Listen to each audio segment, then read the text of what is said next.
myself, what a wonderful world.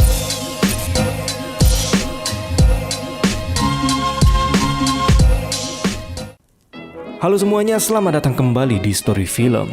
Apa kabar para pemburu psikopat? Kali ini kita akan membahas sebuah film trilogi berjudul Fear Street Part 1, 1994. Film horor thriller ini mengisahkan sekelompok remaja yang tidak sengaja berhadapan dengan kejahatan yang menghantui sejak masa lalu, mengambil latar kota bernama Shadyside pada tahun 1994. Sekelompok remaja menemukan bahwa serangkaian peristiwa mengerikan yang telah menghantui kota mereka selama beberapa generasi terakhir.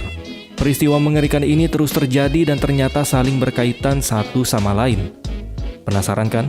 Oke lah, mending kita langsung aja masuk ke alur filmnya. Enjoy the video.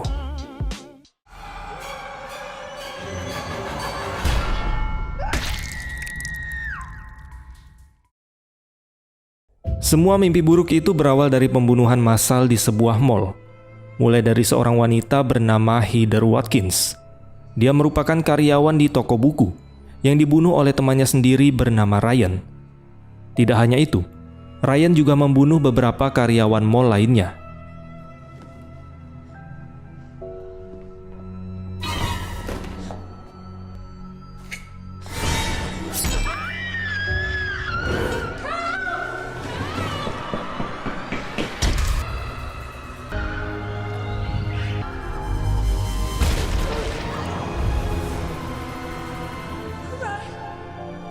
Aksi itu berhenti ketika polisi menembak mati si Ryan.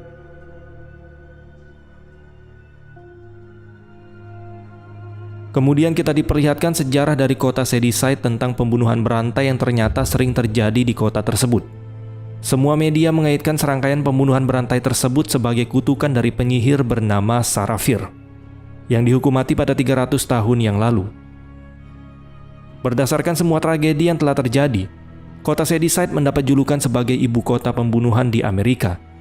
Namun beda halnya dengan Shadyside, kota tetangganya yaitu Sunnyvale malah menjadi kota teraman, dikarenakan di kota tersebut tidak pernah terjadi pembunuhan sejak 30 tahun terakhir. Lalu scene berganti dengan diperlihatkan seorang wanita bernama Dina yang sedang menulis sesuatu untuk mantan kekasihnya. Di saat yang bersamaan, media di dalam TV sedang bertanya kepada sheriff bernama Nick tentang total korban yang telah meninggal. Sheriff Nick menjawab total ada 8 orang, termasuk pelaku yang juga tewas di tempat, yaitu si Ryan. Kemudian kita diperlihatkan dengan adik Dina bernama Josh, yang sedang membahas topik tentang penyihir bernama Sarah Fier di grup chatting miliknya. Di pembahasan tersebut mereka menyamakan beberapa kejadian yang sama seperti di Mall Shadyside, dengan kejadian pembantaian yang juga pernah terjadi di kota Shadyside pada tahun 1953, 1965, dan 1978. Lalu mereka menyimpulkan dalang utama dari semua tragedi tersebut adalah penyihir Sarah Fier. Tidak lama kemudian Dina datang untuk menyuruhnya bergegas pergi ke sekolah. Namun Josh seakan tidak mendengar ucapannya. Seketika Dina menjadi marah dan langsung menyita keyboard komputernya. Josh pun tidak terima dimarahi Dina. Dia beralasan jika dirinya sedang melakukan hal penting terkait serangkaian pembunuhan yang dia duga berkaitan dengan penyihir bernama Sarah Fier. Dina yang tidak peduli tetap menyuruhnya berhenti melakukan hal yang menurutnya konyol.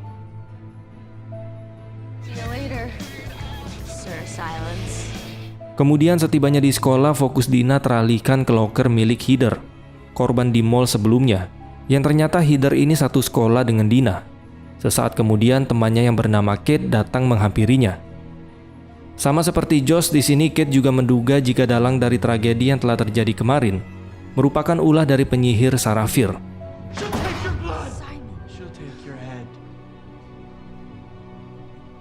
Dina yang sudah muak dengan bualan tentang penyihir pun akhirnya marah ke mereka berdua. Karena menurutnya tragedi tersebut telah menyebabkan kematian banyak orang, dan hal itu tidak pantas untuk dijadikan bahan candaan. Dina kemudian menduga jika pelaku alias psikopat tersebut hanyalah orang yang sama seperti mereka. Dalam artian psikopat tersebut sedang frustasi akan hidupnya, dan dia melampiaskannya ya dengan membunuh orang-orang. Perlu diketahui juga akibat rumor tentang kutukan penyihir Sarah Fier, masyarakat di kota Shadyside terutama remajanya seringkali mendapat bulian dari remaja kota Sunnyvale. Singkat cerita, saat akan pulang ke rumah mereka mendapat pengumuman dari gurunya yang berkata jika para siswa atau siswi yang mengikuti kegiatan ekstrakurikuler diwajibkan menghadiri malam lilin di kota Sunnyvale untuk menghormati korban yang telah meninggal di tragedi Mall Shadyside.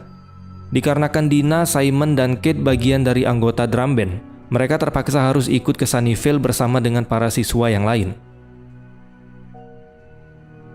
Sesampainya di Sunnyvale, wali kotanya mulai berpidato tentang insiden yang telah terjadi di Mall Shadyside. Di sisi lain, fokus Dina teralih ke mantannya yang bernama Sam, yang sedang bermesraan di acara tersebut. Karena merasa sakit hati, dia pun langsung pergi menjauh dari sana. Tapi tidak lama kemudian, Sam datang menghampirinya. Pasti di sini kalian sempat ketipu kan? Karena mantannya Dina ya cewek ini, alias Sam. Donat ketemu donat.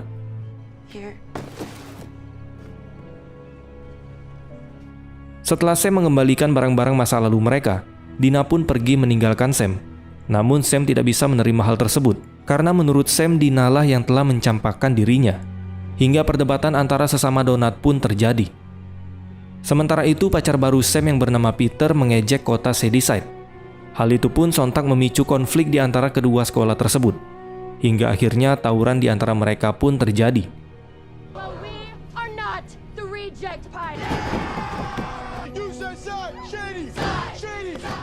Seakan tidak puas dengan tawuran sebelumnya, Peter bersama Sam dan satu temannya lagi. Mereka membuntuti bus sekolah Shadyside sembari melempar air ke arah mobil bus mereka. Dina yang tidak terima dengan tingkah Peter pun berniat ingin membalas perbuatan mereka. Namun ketika dia dan Kate akan menyiram mobil Peter, tiba-tiba hidung Dina mimisan. Bersamaan dengan itu, ember yang mereka berdua pegang pun terlepas. Seketika mobil Peter pun mengalami kecelakaan. Dengan kondisi yang sempoyongan, Sam perlahan keluar dari mobil. Lalu tanpa sengaja dia menyentuh sesuatu yang membuat dirinya sekilas melihat kejadian yang mengerikan. Beruntung Dina langsung datang untuk menolongnya. Simon yang menyusul bersama Kate mencoba untuk menolong Sam. Akan tetapi tiba-tiba Sam memuntahkan darah yang tepat mengenai bajunya. Tidak lama kemudian polisi dan ambulans tiba untuk menolong mereka. Selagi Sam dibawa ke rumah sakit, Dina dan mereka semua yang terlibat di kecelakaan itu diinterogasi oleh Sheriff Nick. Tapi Dina dan yang lain sama-sama menutupi konflik di antara mereka. Dan mereka mengaku jika kecelakaan tersebut terjadi tanpa ada kesengajaan.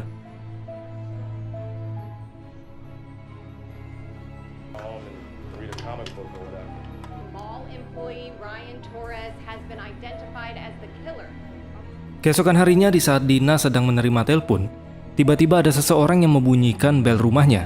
Tapi Josh yang sedang sibuk bermain game tidak mendengarkan panggilan dari Dina. Dengan kondisi kesal, Dina kemudian membuka pintu rumahnya dan ternyata tidak ada orang sama sekali.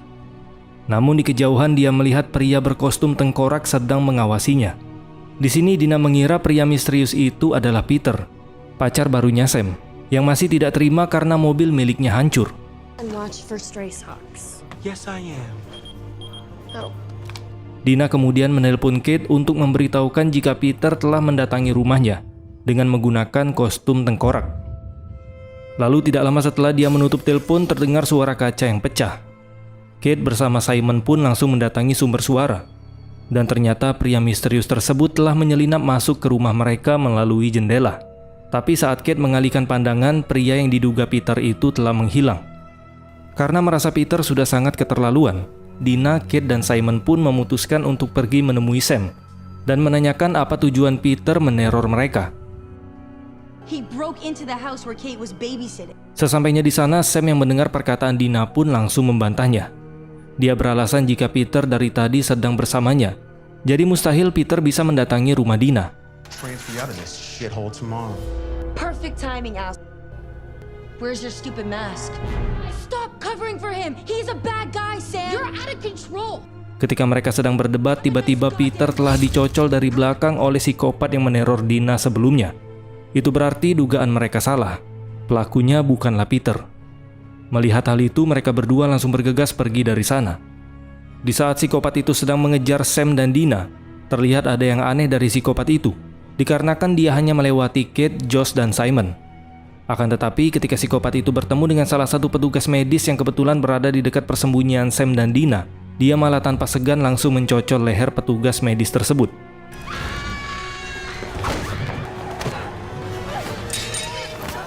Ketika melihat wajah dari psikopat itu, Dina pun dibuat terkejut.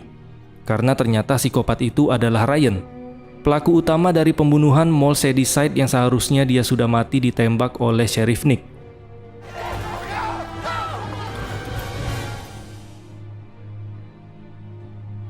Tanpa membuang waktu, mereka pun langsung melaporkan apa yang mereka lihat ke Sheriff. Namun si Sheriff tidak percaya dengan perkataan Dina. Tidak lama kemudian Sheriff Nick datang menemui mereka. Dina pun kembali mengatakan jika ada psikopat yang berusaha membunuh mereka dan pelakunya adalah Ryan.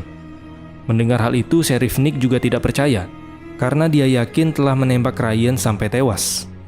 Karena kedua sheriff itu tidak percaya dengan ucapannya, mereka berdua pun berniat meninggalkan tempat itu. Namun sebelum pergi, Dina memanfaatkan kesempatan untuk mencuri pistol milik anak buah dari Sheriff Nick. Our damnedest to catch him. Get out of here! Di saat yang bersamaan, Simon yang sedang buang air kecil tiba-tiba mendengar suara nyanyian yang berasal dari seorang wanita. Karena penasaran, dia pun mendekati wanita itu. Tapi tiba-tiba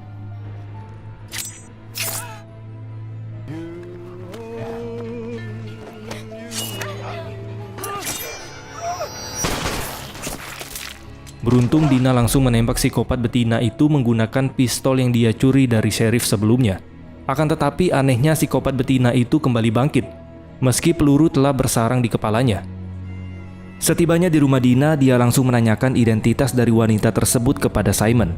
Tapi Simon yang tidak mengenal wanita itu berkata, jika si wanita terlihat seperti wanita normal. Sampai akhirnya wanita itu menyerangnya dengan sebuah pisau cukur. Josh yang mendengar Simon berkata tentang pisau cukur, dia pun teringat dengan seorang wanita yang menjadi pelaku utama dari kejadian pembantaian pada tahun 1965 di kota Shadyside.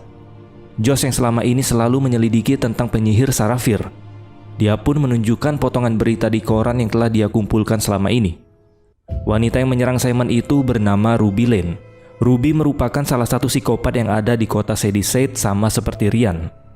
Tidak hanya itu, Josh juga memberitahu mereka jika terdapat psikopat lain selain Ryan dan Ruby, yang diantaranya psikopat bertopeng yang pernah membantai di lokasi Camp Nightwing pada tahun 1978, Harry Rooker si tukang susu pada tahun 1950, yang pernah membantai sekelompok ibu-ibu rumah tangga, dan seterusnya. Dan siklus orang yang normal berubah menjadi psikopat terus berulang dari tahun ke tahun di kota Shadyside. Dari semua psikopat tersebut, Pastor Cyrus Miller merupakan psikopat pertama yang pernah tercatat pada tahun 1666 dengan kasus membunuh dan mencongkel mata anak-anak.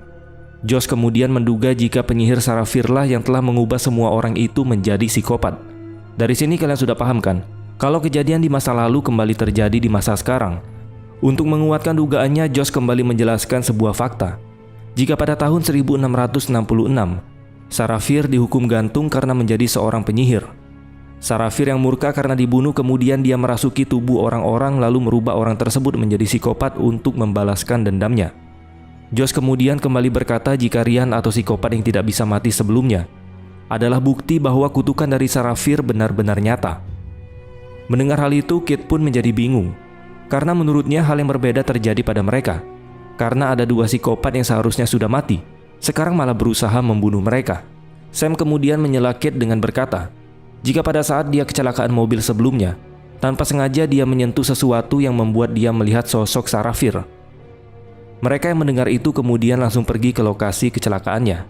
Setibanya di sana, mereka menemukan rantai dan tulang belulang dari Sarafir.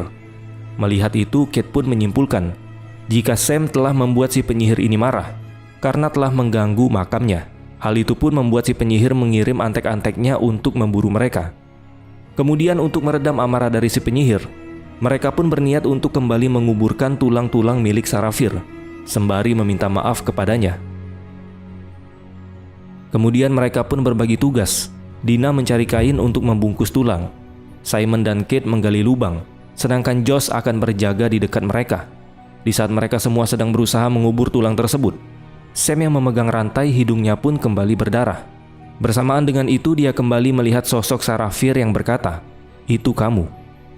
Beruntung Dina dengan cepat langsung menyadarkannya. Dan tidak lama kemudian, psikopat bertopeng tiba-tiba berusaha menyerang mereka.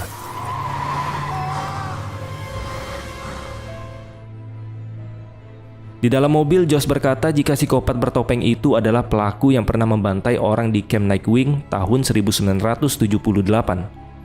Di sini mereka masih dibuat panik karena biarpun tulang si penyihir sudah dikubur, tapi mereka masih tetap diburu oleh antek-anteknya. Simon kemudian menyalahkan Josh yang seharusnya lebih mengetahui tentang si penyihir. Mendengar hal itu, Josh berkata jika dirinya juga tidak mengerti, karena psikopat itu terkesan tidak mengincar mereka. Sam pun langsung menyela dengan berkata, jika dirinya lah yang diincar oleh psikopat itu. Tapi Dina langsung membantah. Menurutnya jika psikopat itu hanya mengincar Sam, kenapa sebelumnya psikopat itu meneror dirinya, Kate, dan Simon? Kate kemudian menduga jika psikopat itu meneror mereka, dikarenakan muntahan dari Sam yang mengenai baju Simon dan sepatunya Dina.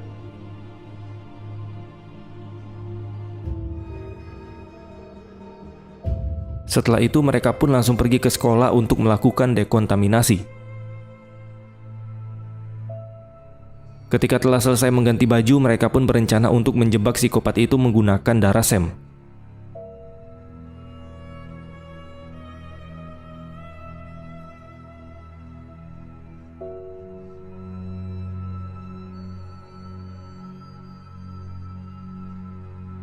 Di saat ketika psikopat itu berhasil dijebak, mereka pun langsung membakar ruangan tersebut.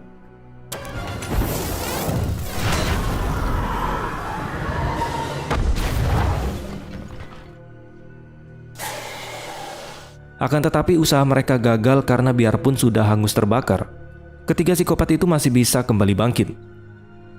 Dalam keadaan panik, Kate pun berkata, jika Sam harus mengorbankan dirinya, menurutnya para psikopat itu tidak akan berhenti mengejar mereka kecuali telah mendapatkan apa yang diinginkan oleh si penyihir.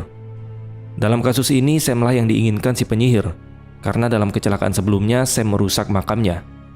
Mendengar hal itu, Sam pun setuju, karena dia tidak ingin teman-temannya mati demi dirinya.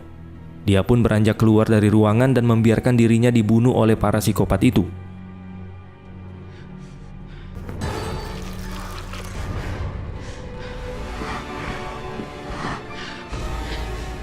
Di saat yang bersamaan, Josh melihat potongan koran tentang pembantaian di Camp Nightwing.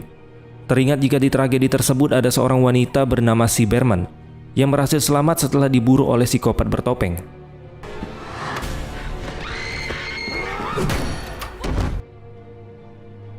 Cyberman ditemukan di hutan dengan kondisi jantungnya telah berhenti, tapi warga lokal berhasil menyelamatkannya dengan melakukan CPR. Sam pun berpikir untuk melakukan hal yang sama seperti Cyberman dengan membuat dirinya mati sesaat untuk menghilangkan teror tersebut.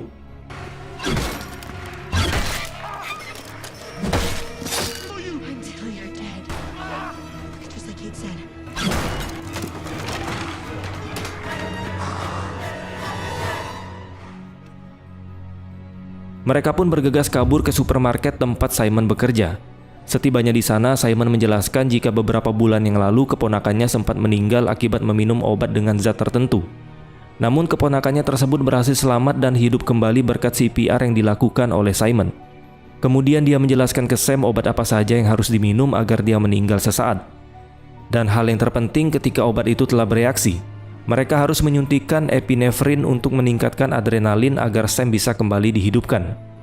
Lalu dengan menggunakan darah Sam, Kate, Simon, dan Josh akan menjadi umpan agar para psikopat itu mengincar mereka.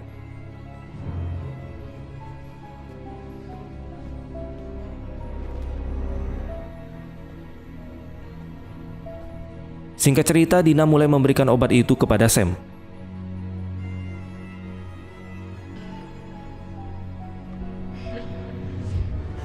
Sesaat kemudian dari belakang Dina, psikopat itu berlari untuk menyerangnya. Beruntung Kate berhasil menolong mereka. Di sini Kate pun berhasil ditangkap oleh psikopat tengkorak yang langsung membunuhnya.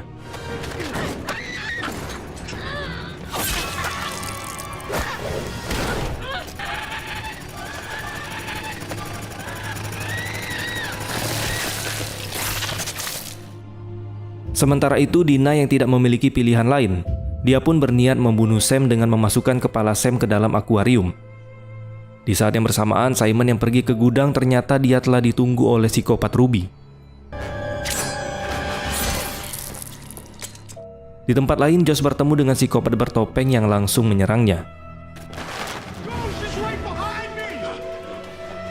Di Di sini Simon sempat terdiam ketika melihat Kate yang sudah tewas mengenaskan. Namun sayang dia juga terbunuh oleh psikopat bertopeng.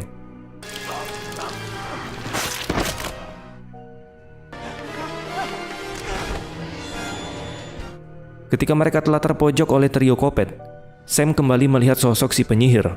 Lalu setelah itu jantungnya tiba-tiba berhenti. Bersamaan dengan itu trio Kopet seketika menghilang. Kemudian Dina bergegas menyuntikkan epinefrin ke Sam untuk menghidupkannya kembali. Namun setelah disuntik, Sam tidak bereaksi sedikit pun. Di sini Josh memberitahu jika Simon dan Kate sudah meninggal, dan kemungkinan Sam juga sudah tewas. Akan tetapi Dina tidak menyerah untuk menyelamatkan Sam. Hingga akhirnya usaha Dina pun membuahkan hasil.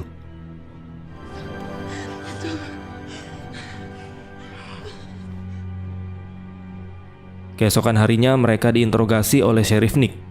Akan tetapi mereka memberikan alibi yang sama, dengan berkata jika mereka hendak mengambil resep obat milik Sam di tempat Simon bekerja. Tapi lampunya tiba-tiba padam. Mereka yang tidak bisa melihat apapun akhirnya bersembunyi sampai keadaan kembali aman.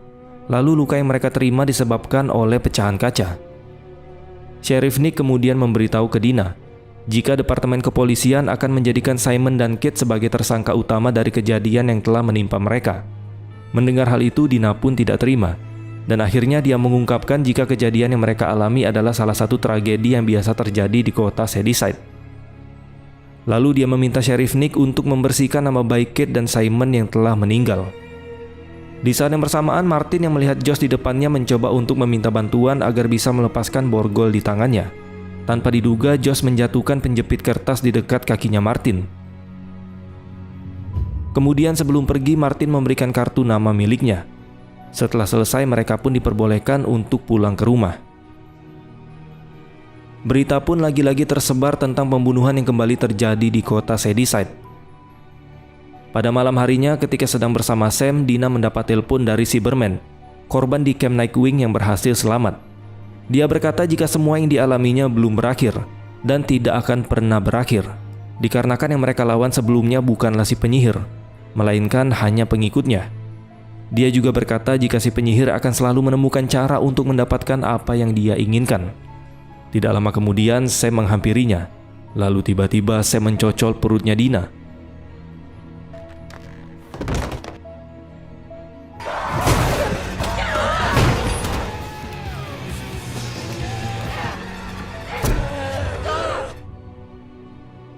Beruntung dia berhasil menghentikan Sam yang telah berubah menjadi seorang psikopat.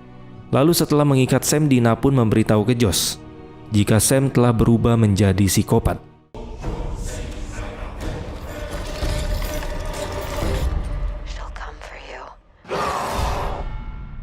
Dan film pun selesai. Halo semuanya, selamat datang kembali di Story Film. Kali ini kita akan lanjut membahas trilogi Fear Street. Lebih tepatnya Fear Street Part 2 1978. Film ini akan tetap melanjutkan cerita dari film yang pertama, namun kita akan dibawa ke 16 tahun yang lalu, tepatnya pada tahun 1978, di saat tragedi pembantaian yang terjadi di Camp Nightwing. Dan saya saranin kalian wajib banget nonton dari film yang pertama, karena cerita dan rahasianya saling berkaitan. Bagi kalian yang mau nonton film pertama bisa cek di deskripsi atau klik link yang ada di atas kanan layar kalian. Oke lah, tanpa mengulur waktu kita langsung aja masuk ke alur filmnya. Enjoy the video.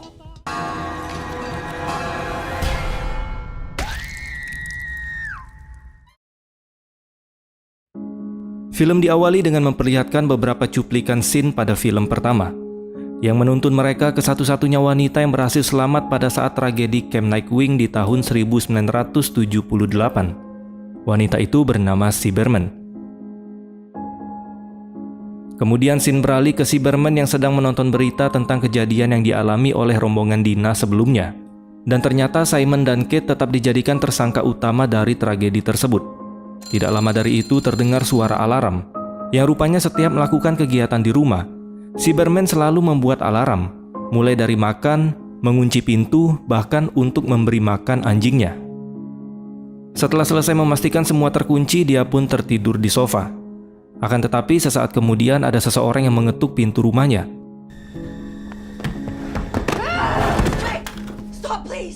dan ternyata orang tersebut merupakan Dina dan Josh. Tujuan mereka ke sana ingin bertanya kepada si Berman bagaimana cara dia bisa selamat dari tragedi Camp Nightwing. Awalnya si Berman menolak untuk membantu, namun setelah melihat keadaan Sam, pada akhirnya dia memutuskan untuk memberitahu tentang apa yang sebenarnya terjadi pada tanggal 12 Juni tahun 1978 yang berlokasi di Camp Nightwing. Take a seat. A week later, my sister was dead. Cerita diawali dengan diperlihatkan seorang wanita bernama Ziggy Berman yang sedang berlari dari sesuatu. Dan diketahui Ziggy ini merupakan adik dari wanita yang bernama Cindy Berman. Tidak lama kemudian seorang pria bernama Will Good, atau di film pertama jika kalian ingat dia yang menjadi wali kota di Sunnyvale. Di sana dia bersama dengan pacarnya bernama Sheila dan 2 orang teman wanitanya. Kemudian mereka mengikat Ziggy ke sebuah pohon, di mana pohon ini dulunya dipercaya menjadi tempat penyihir Sarafir dihukum gantung.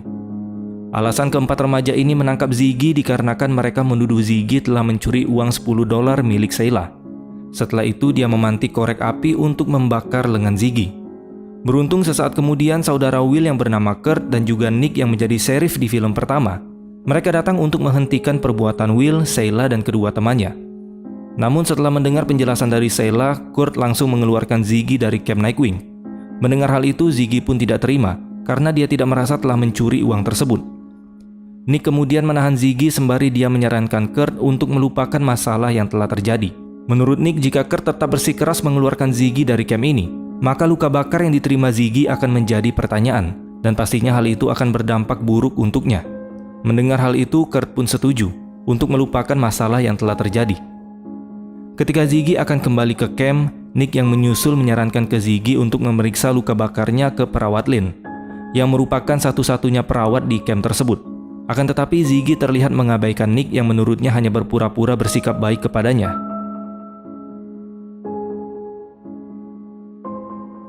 Kemudian kita diperlihatkan dengan Cindy Berman yang sedang bersama kekasihnya bernama Thomas Slater. Terlihat mereka sedang membersihkan toilet dari camp tersebut. Di sana ada juga 2 teman Cindy yang lain. Mereka bernama Alice dan pacarnya bernama Arnie. Perlu diketahui di camp tersebut merupakan gabungan dari para remaja di 2 kota, Sunnyvale dan Shadyside, di mana mereka sedang menjalani perkemahan bersama. Lalu Cindy, Tommy, Alice, Arnie, Gary, Kurt, Nick, dan Becky yang sosoknya belum diperlihatkan. Mereka ini merupakan konselor atau pembina di camp tersebut, yang akan memandu para remaja dan anak-anak dari kedua kota selama berada di Camp Nightwing. Kita kembali ke Ziggy yang mendatangi ruang kesehatan. Namun perawat Lynn sedang tidak berada di sana.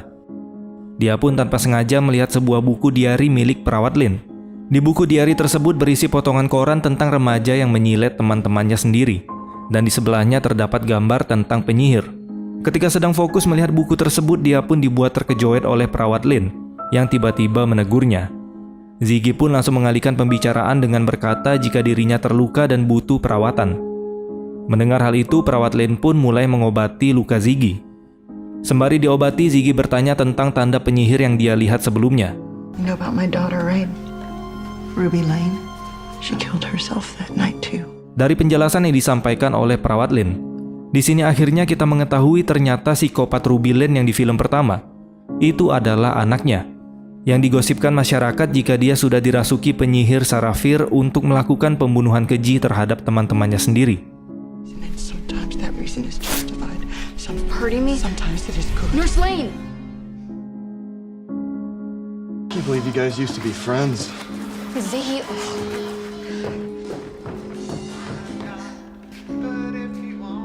Keanehan pada perawat Lane semakin menjadi-jadi dikarenakan tanpa alasan yang jelas dia meminta maaf ke Tommy karena dia tidak bisa menyelamatkannya. Dia juga berkata jika namanya telah terukir di dinding dan bagaimanapun caranya malam ini dia pasti akan mati. Lalu tiba-tiba perawat Lane berusaha membunuh Tommy di hadapan Cindy. Namun karena perbedaan fisik yang jauh, Tommy berhasil menghentikan perawat Lane. Tidak lama kemudian polisi pun datang untuk mengamankannya.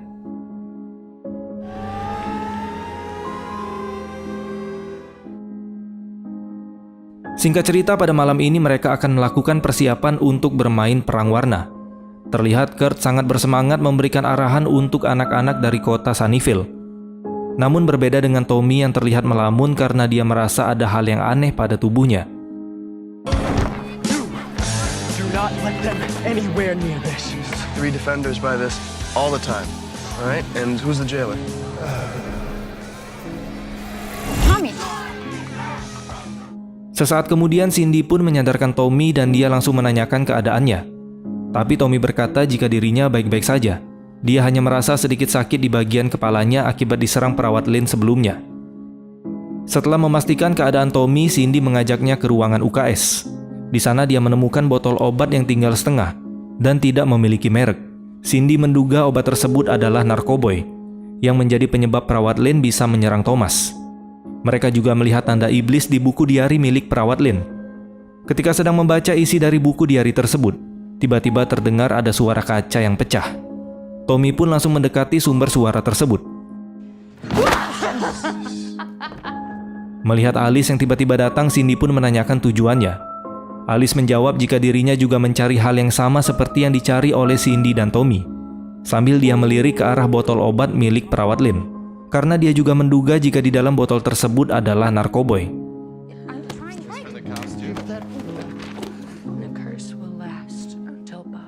Setelah itu dia membalik halaman lain dan menemukan sebuah peta yang telah dibuat oleh perawat Lynn. Ketika diperhatikan, ternyata peta tersebut adalah gambaran dari Union, atau kota pertama di tahun 1666, sebelum kota itu dibagi menjadi 2, Sunnyvale dan Shadyside. Di peta tersebut mereka juga menemukan lokasi yang diduga rumah dari penyihir Sarafir, dan ada beberapa tanda X. Untuk memastikan kebenaran dari peta itu, Alice dan Arnie pun langsung pergi ke tempat Sarafir yang telah ditandai di peta.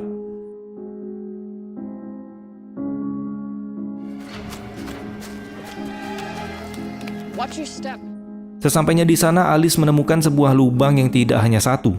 Dia menduga lubang itu digali oleh perawat Lynn. Namun Tommy memiliki pendapat lain, karena tanda X yang mereka lihat di buku sama persis dengan lubang yang mereka temukan sekarang. Di sini mereka menyimpulkan jika perawat Lynn sedang berusaha mencari potongan dari tangan Sarafir. Karena jika dia berhasil menyatukan potongan tangan dan tubuh si penyihir, maka kutukan dari Sarafir akan berhenti. Ketika mereka sedang membahas hal tersebut, Arnie pergi untuk buang air kecil. Namun tanpa diduga dia menemukan sesuatu. Dia pun segera kembali untuk memberitahukan ke mereka kalau dia sepertinya menemukan rumah dari si penyihir. Tanpa membuang waktu, mereka pun langsung OTW ke sana. Di tempat itu, Alice menemukan sebuah ruangan yang digunakan untuk ritual pemujaan iblis. A deal was made with the devil. Sarafir cut off her wicked hand. Di sisi lain, Arnie mendekati Tommy yang sedang melamun. Tapi ketika diajak berbicara, Tommy tidak menjawab sedikit pun. Cyrus Miller, Billy Barker, except one. Tommy?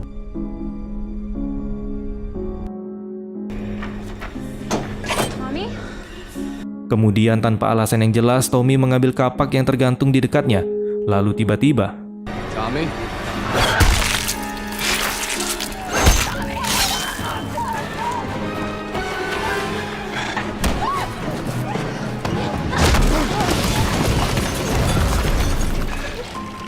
beruntung mereka masih bisa meloloskan diri. Namun dengan samar mereka mendengar suara nafas. Hal itu pun menjelaskan kalau Tommy masih hidup. Dan dia pun keluar menuju ke perkemahan.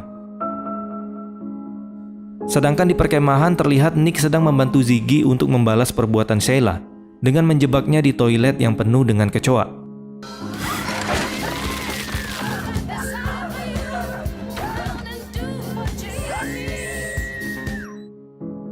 Berkat kerjasama itu, akhirnya kini mereka berteman baik. Kita kembali ke Cindy dan Alice. Di sini Alice menyalahkan Cindy karena perbuatan pacarnya membuat Arnie sampai terbunuh. Kemudian dia menduga jika Tommy pasti sudah dirasuki oleh si penyihir. Tapi biarpun Cindy tadi telah melihat perbuatan Tommy, dia tetap tidak ingin mengakui jika hal itu dilakukan oleh si penyihir. Kemudian Cindy kembali melihat tanda penyihir di buku diari tersebut. Lalu dia menyadari ternyata simbol itu adalah peta untuk bisa keluar dari gua tersebut. Lalu kita diperlihatkan dengan remaja bernama Jeremy dari tim Shadyside yang sedang menjaga tahanannya, yaitu para remaja dari Sunnyvale. Seperti yang kita tahu sebelumnya, para remaja ini sedang melakukan permainan perang yang telah dipersiapkan sebelumnya. Di sini Jeremy merasa ada seseorang di luar kabin. Namun ketika dia membuka pintu, ternyata itu hanya trik dari tim Sunnyvale agar bisa melepaskan teman-teman mereka yang tertangkap di permainan itu. Lalu ketika para remaja dari Sunnyvale itu telah pergi, tiba-tiba dia melihat Tommy yang tanpa basa-basi langsung membunuhnya. Tommy?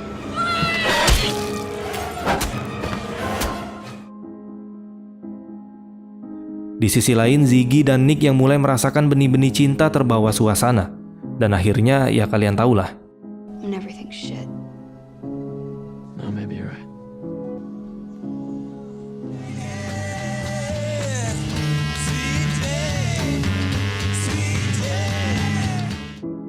Namun lagi asik-asik adu mekanik, mereka malah terganggu karena mendengar teriakan dari anak-anak camp.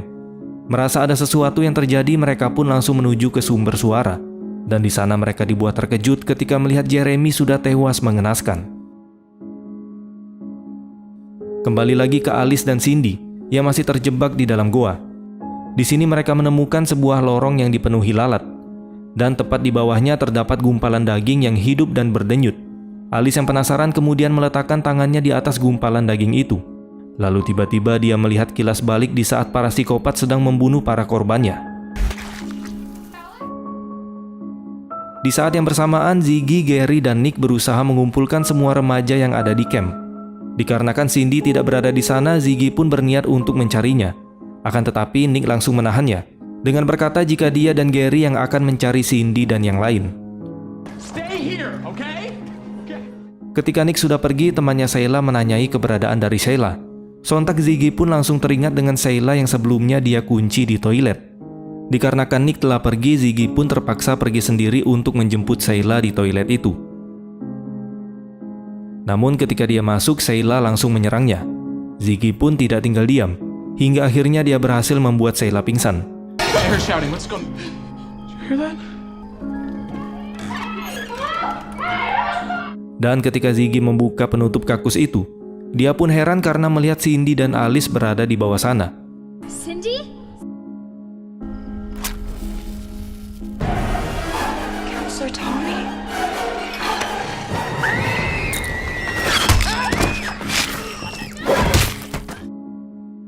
Dengan dibantu Gary, Ziggy pun berusaha menolong Cindy dan Alice.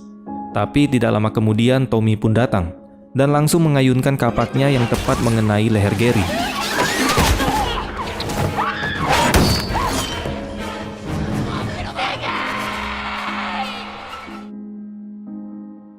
Kemudian tanpa sengaja dia bertemu dengan Nick dan mereka pun langsung bersembunyi. First, we gotta get on that bus.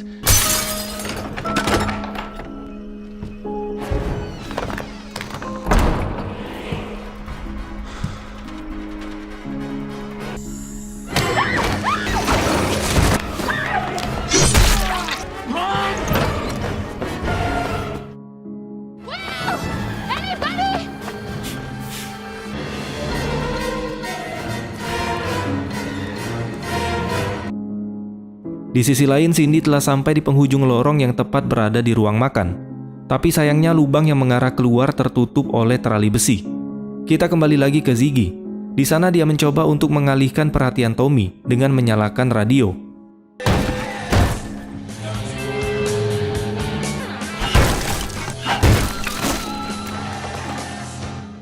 Lalu ketika Tommy lengah, dia pun berniat untuk mencocolnya. Tapi sayang bersamaan dengan itu musik di radio malah berhenti.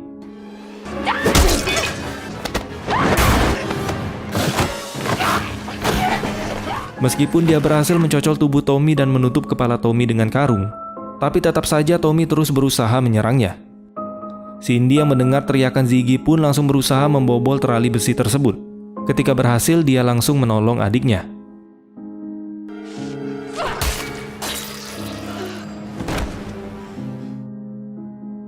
Tidak lama kemudian, Alice pun menyusul mereka.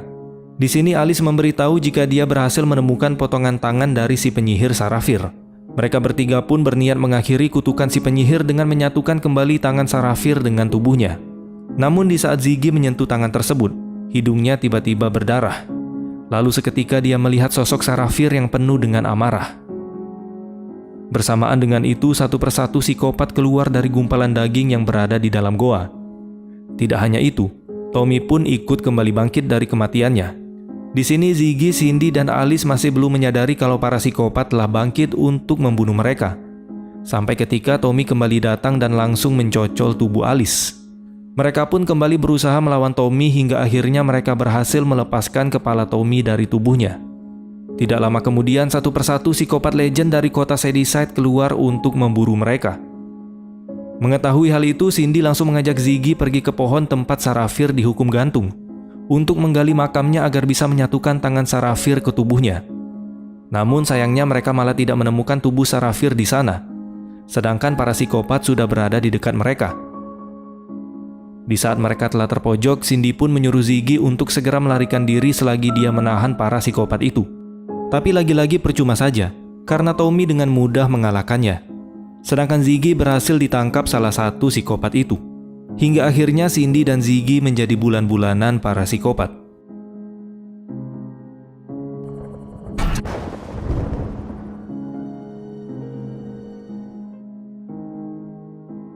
Tidak lama kemudian, Nick pun datang ke sana. Lalu dia bergegas melakukan CPR untuk menyelamatkan Ziggy. Tapi sayangnya Cindy tidak bisa diselamatkan. My sister. She sacrificed herself for nothing. Di sini akhirnya kita mengetahui inisial dari nama Cyberman. Sebenarnya tidak merujuk kepada Cindy Berman, melainkan Ziggy itu sendiri. Di mana Cyberman merupakan inisial dari Christine Berman, yang nama itu diberikan Nick kepada Ziggy tanpa alasan yang jelas. So I thought there was two.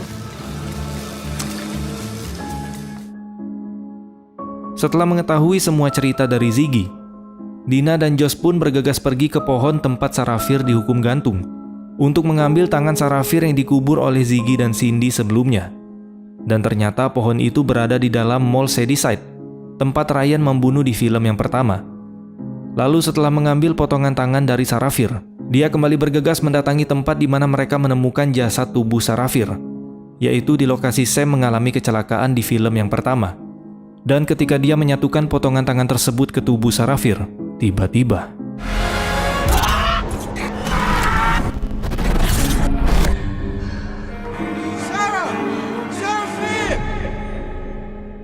dan film pun selesai.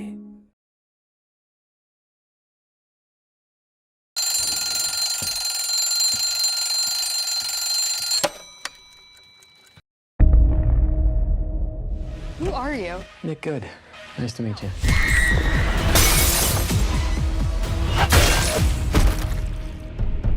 Sarafir's lost hand.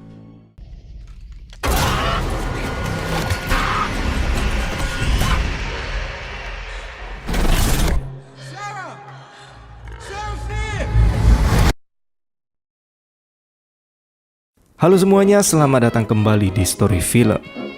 Kali ini kita akan lanjut membahas sequel terakhir dari trilogi Fear Street. Di sequel ketiga ini kita akan dibawa jauh ke masa 300 tahun yang lalu, tepatnya pada tahun 1666, yang akan menjawab semua pertanyaan di film pertama dan kedua. Biar tidak ada kesalahpahaman di antara kita, alangkah baiknya kalian nonton dulu dua film Fear Street yang sebelumnya, karena semua ceritanya saling berkaitan satu sama lain. Dan lebih bagus lagi kalau kalian sudah nonton full filmnya. Bisa kalian cek langsung di Netflix. Untuk link video pembahasan dari film sebelumnya udah saya taruh di deskripsi. Di film Fear Street yang kedua, kita diperlihatkan bagaimana awal mula para psikopat dari kota Shadyside kembali bangkit. Semua itu bermula ketika rombongan Cindy Berman yang kepo dengan rahasia di balik penyihir Sarafir. Hingga mereka terkena kutukan yang tiap tahun selalu muncul di kota Shadyside. Sementara Dina yang berusaha menghentikan kutukan itu, dia malah dibawa ke dimensi yang lain. Oke lah, daripada kalian makin penasaran, mending kita langsung aja masuk ke alur filmnya. Enjoy the video.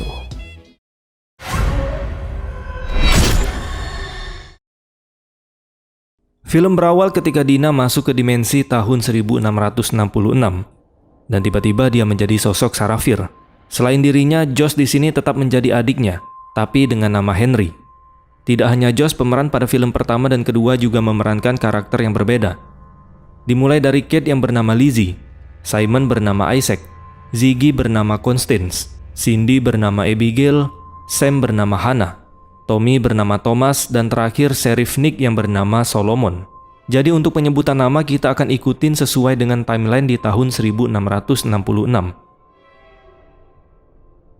Singkat cerita, pada malam harinya, Sarah bersama Lizzie dan Hannah diam-diam pergi ke gubuk milik perempuan bernama Mary, di mana para warga di desa tersebut menjulukinya sebagai The Widow, atau si janda. Julukan itu dibuat berdasarkan rumor yang mengatakan jika si janda ini rela mengorbankan suaminya agar dia bisa menikah dengan iblis. Dan imbalannya Mary akan mendapatkan hidup yang abadi. Tujuan mereka ke sana untuk meminta buah beri yang mereka percayai jika memakan buah tersebut mereka bakal ngefly. Setibanya di sana ternyata Mary sedang tidak ada di gubuknya. Mereka pun tanpa segan masuk untuk mencari buah beri tersebut.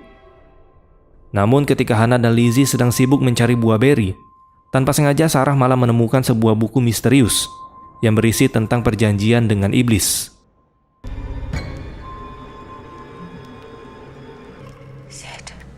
Don't. Tidak lama kemudian dia dibuat terkejut oleh kedatangan si Mary.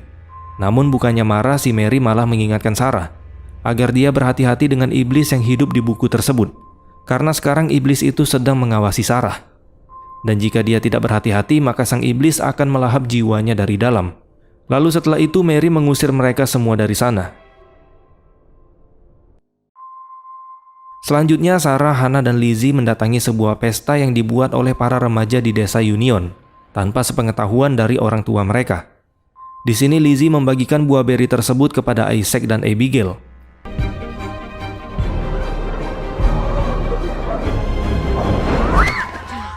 Namun sesaat kemudian Caleb, atau orang yang menjadi pacarnya Sam di film pertama, dia memaksa Hannah untuk bercocok tanam dengannya di dalam hutan. Melihat itu, Sarah pun langsung membantu Hannah. Dia juga mempermalukan Caleb di depan semua remaja yang berada di sana, dengan berkata jika burung kecilnya lebih baik digunakan untuk keledai saja. Caleb yang sangat malu akhirnya segera pergi meninggalkan tempat itu. Kemudian Sarah mengajak Hannah menjauh ke dalam hutan. Dan sama seperti di film pertama, mereka berdua di sini tetap menjadi penganut donat ketemu donat. Akan tetapi di saat mereka sedang adu mekanik di dalam hutan, ternyata ada seseorang yang mengintip kegiatan mereka. Sontak mereka berdua pun panik karena memang di tahun tersebut kegiatan itu adalah hal yang sangat tabu untuk dilakukan.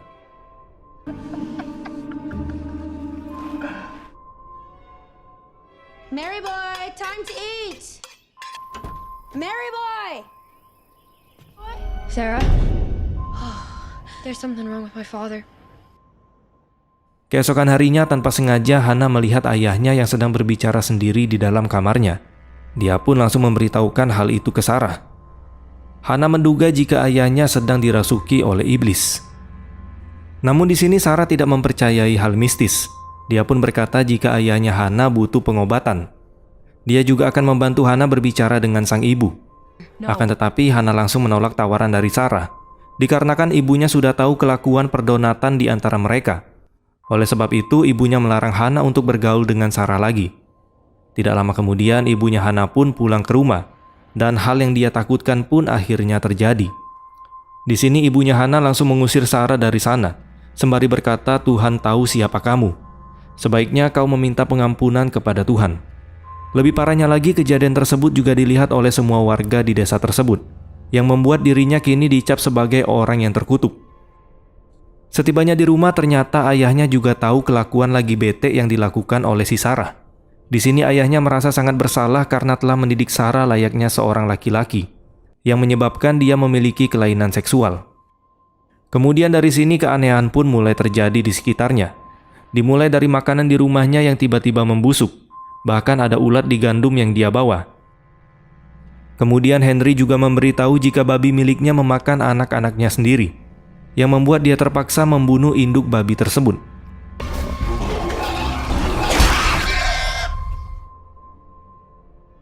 Hingga tiba-tiba pasokan air satu-satunya di desa mereka tersangkut oleh sesuatu. yang ternyata hal itu disebabkan oleh anjing milik si Sarah. Setelah melihat beberapa kejadian aneh di sekitarnya, Sarah pun bercerita kepada Solomon, karena dia satu-satunya orang yang Sarah percaya. Mendengar hal itu, Solomon mencoba untuk menenangkannya. Listen to me. One does not summon the devil by chance, even the weakest heart. You can always come to me, Sarah. Tidak lama kemudian dari luar rumah terdengar suara keramaian yang meneriaki seorang pastor bernama Cyrus. Karena penasaran, mereka berdua pun mendekati keramaian tersebut. Berdasarkan cerita dari warga, Pastor Cyrus telah mengunci 12 orang anak-anak di dalam gereja. Seketika Sarah pun langsung teringat dengan adiknya, yaitu si Henry. Sedangkan Solomon yang dibantu 2 warga berusaha mendobrak pintu gereja tersebut. Ketika berhasil terbuka, Solomon pun dibuat terdiam sejenak. Kemudian dia meminta 2 warga yang membantunya tadi untuk melarang siapapun masuk ke dalam gereja. Di sini terlihat Pastor Cyrus sedang berdiri di atas mimbar berhadapan dengan para anak-anak. Dan di lantai gereja itu juga terdapat bola mata. Yang ternyata bola mata tersebut berasal dari mata si pastor dan ke-12 anak-anak yang dia culik, termasuk si Henry, adiknya Sarah.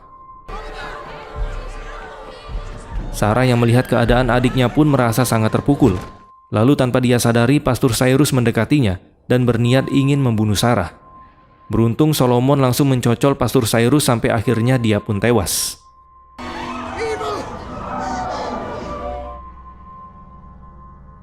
Setelah kejadian tersebut, malam harinya para warga desa kembali berkumpul di gereja.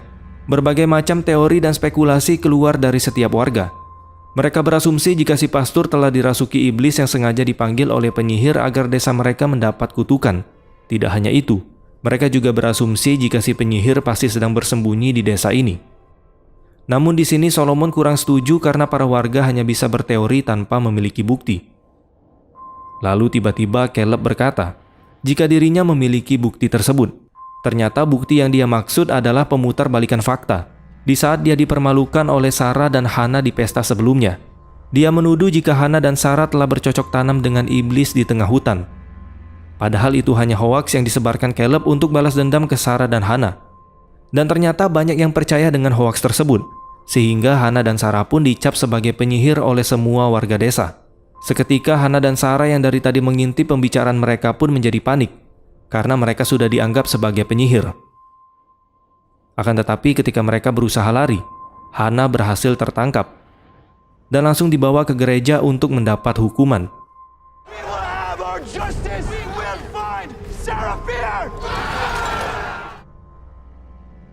Sementara itu, Sarah yang berhasil lolos diam-diam kembali menyelinap ke dalam gereja tempat Hana dikurung.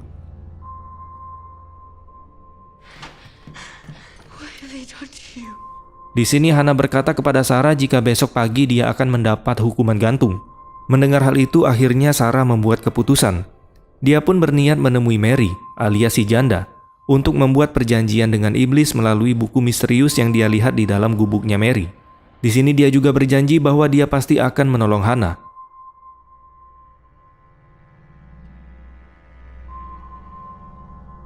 Namun ketika sampai di rumah Mary, buku tersebut sudah menghilang. Dan dia juga dibuat terkejut karena ternyata si Mary sudah tewas. Dengan panik dia pun berlari menuju ke rumah Solomon.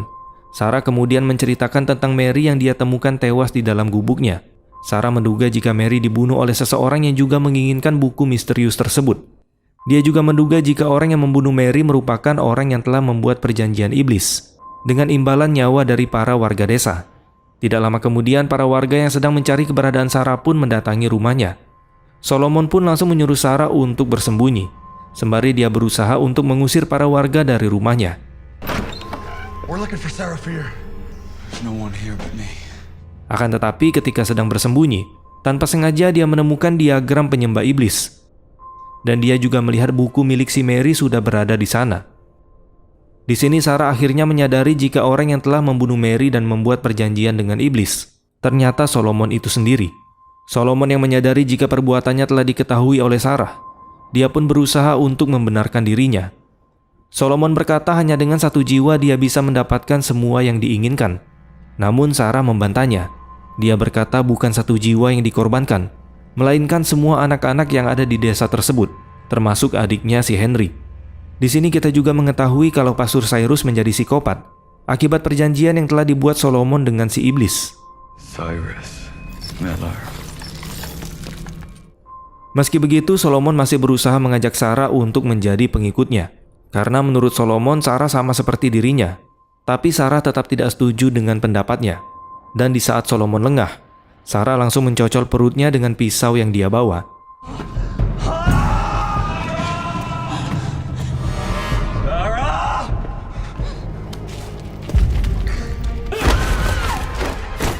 Di sini akhirnya kita juga mengetahui apa yang sebenarnya terjadi pada Sarafir di masa lalu.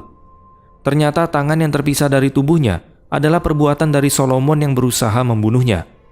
Sarah pun terus berusaha kabur dari kejaran Solomon dan berniat memberitahukan perbuatan Solomon kepada para warga desa. Namun sayangnya Sarah malah berhasil tertangkap. Kemudian Solomon memutarbalikkan fakta dengan memfitnah Sarah yang merupakan seorang penyihir. Lalu setelah itu Sarah dan Hana pun dibawa ke sebuah pohon untuk mendapat hukuman gantung. Agar bisa menyelamatkan Hana, di sini Sarah membuat pengakuan palsu dengan berkata bahwa dia memang seorang penyihir yang telah bercocok tanam dengan sang iblis. Dan dia juga dalang dari semua kejadian aneh yang terjadi di desa ini. Lalu ketika akan dieksekusi, Sarah membisikkan sesuatu kepada Solomon. Dia berkata tidak peduli kapanpun waktu yang terlewati, pada akhirnya kebenaran akan terungkap. Dan kebenaran itulah yang akan menjadi kutukannya.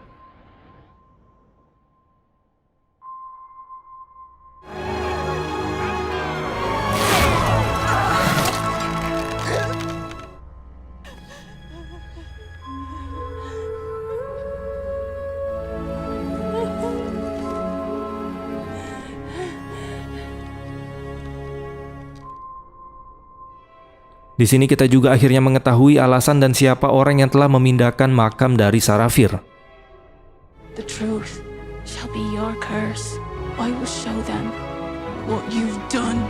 I will never let you go.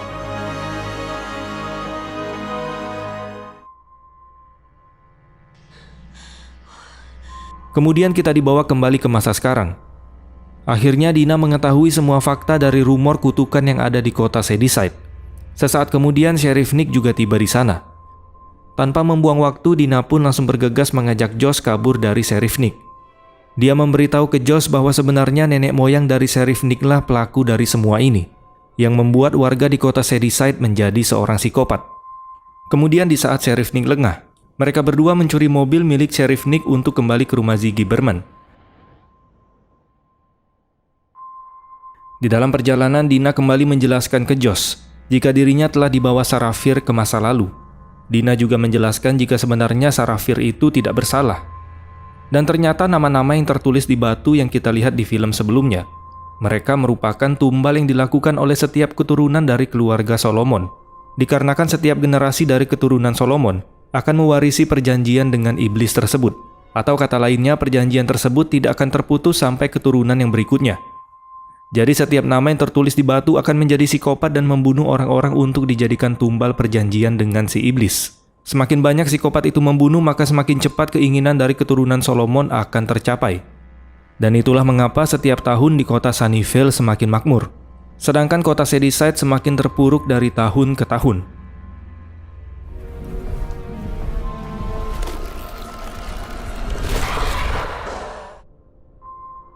Singkat cerita, ketika mereka sampai di rumah Ziggy, Dina langsung menceritakan semua yang dia ketahui. Ziggy yang mendengar itu pun hanya bisa terdiam, mengingat dulu hubungannya dengan Nick yang cukup dekat. Lalu untuk menghentikan tragedi yang selalu berulang-ulang di kota Shadyside, maka mereka harus membunuh Sheriff Nick untuk memutuskan kutukannya. Wait, are we sure about this?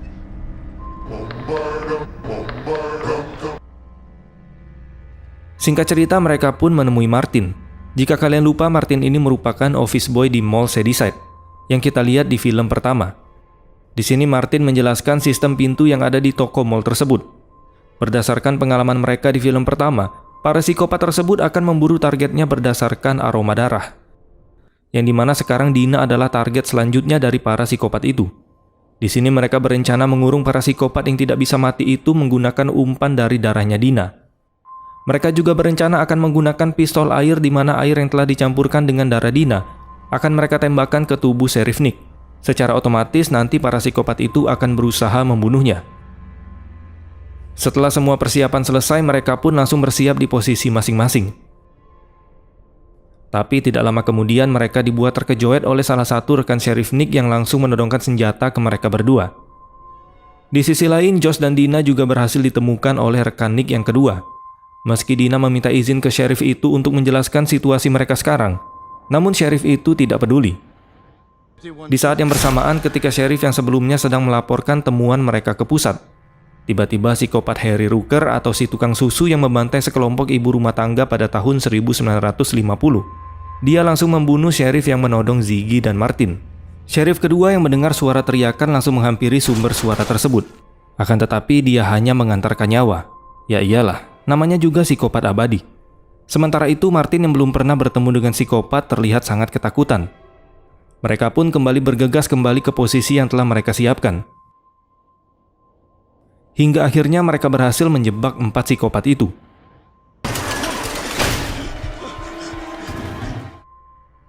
Namun tidak lama setelah mereka mengurung para psikopat itu, tiba-tiba suasana berubah menjadi sangat hening.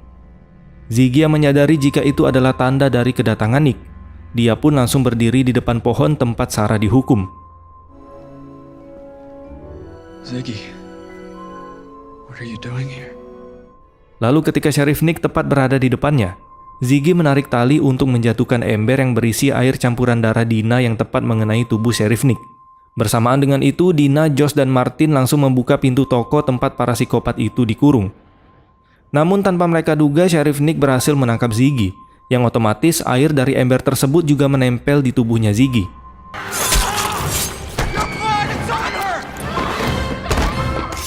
Karena tidak ada pilihan lain, terpaksa Dina kembali melukai tangannya agar para psikopat itu melepaskan Ziggy. Hal tersebut kemudian dimanfaatkan oleh Sheriff Nick untuk segera kabur dari sana.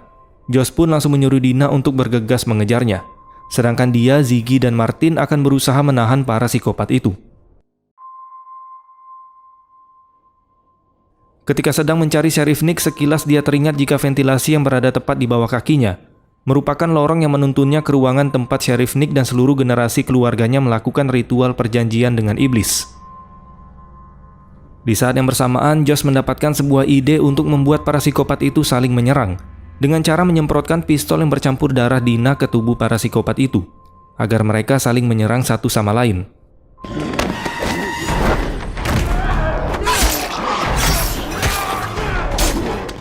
Namun tanpa diduga, Sam berhasil melepaskan dirinya dari ikatan. Kemudian dia langsung pergi ke tempat Dina berada. Melihat hal itu, Josh pun langsung menguatkan tekadnya untuk melawan para psikopat itu agar bisa menolong kakaknya dari kejaran Sam.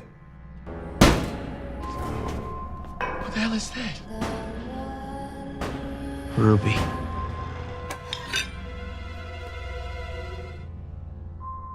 Kembali ke Dina yang telah sampai di tempat gumpalan daging pusat dari iblis yang membangkitkan para psikopat. Tapi tidak lama kemudian Sam berhasil menemukannya. Di sini Dina berusaha menyadarkan Sam. Dan tanpa diduga Sam sekilas teringat dengan Dina, yang membuat Dina memanfaatkan kesempatan itu untuk segera melumpuhkannya.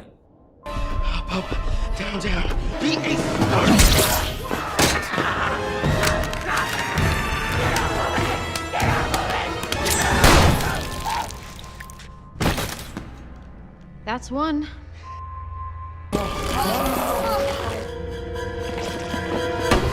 Mereka pun kembali dibuat terpojok.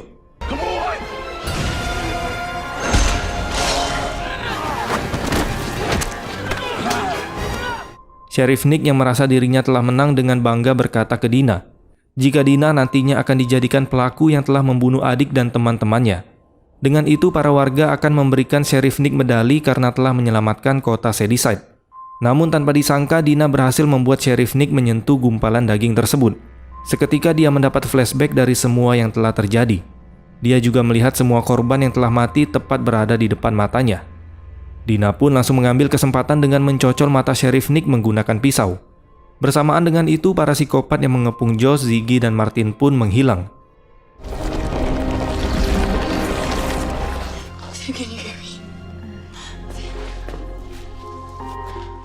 dan semua nama yang telah terukir di batu juga ikut menghilang. Sam dan Dina kemudian menyusuri lorong tersebut, yang akhirnya menuntun mereka ke rumah Sheriff Nick. Dan ternyata selama ini tempat tersebut terhubung langsung ke rumah keluarga Solomon. Lalu scene berganti dengan diperlihatkan media yang sedang memberitakan keadaan di kota Sunnyvale yang berubah menjadi sangat buruk. Sedangkan untuk Sheriff Nick, dia dituduh menjadi pelaku utama dari pembantaian yang terjadi di kota Sunnyvale. Dan keluarganya menyatakan tidak mengetahui apapun mengenai kasus yang melibatkan Sheriff Nick.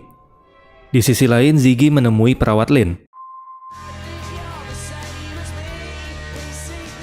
Sementara Dina dan Sam mendatangi makam Sarah Fier.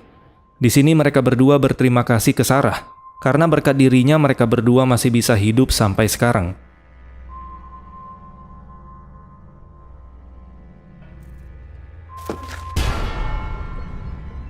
Dan film pun selesai.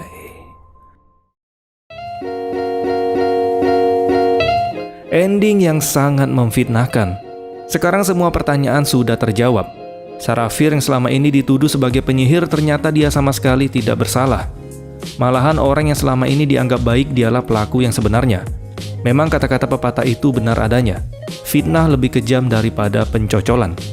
Dan lagi-lagi membuat perjanjian dengan iblis tidak akan pernah memberikan hasil yang baik. Seberapa lama apapun kebenaran pasti akan terungkap. Okelah teman-teman, mungkin ini aja yang bisa kita bahas pada kesempatan kali ini. Terima kasih sudah menonton dan sampai jumpa di next video.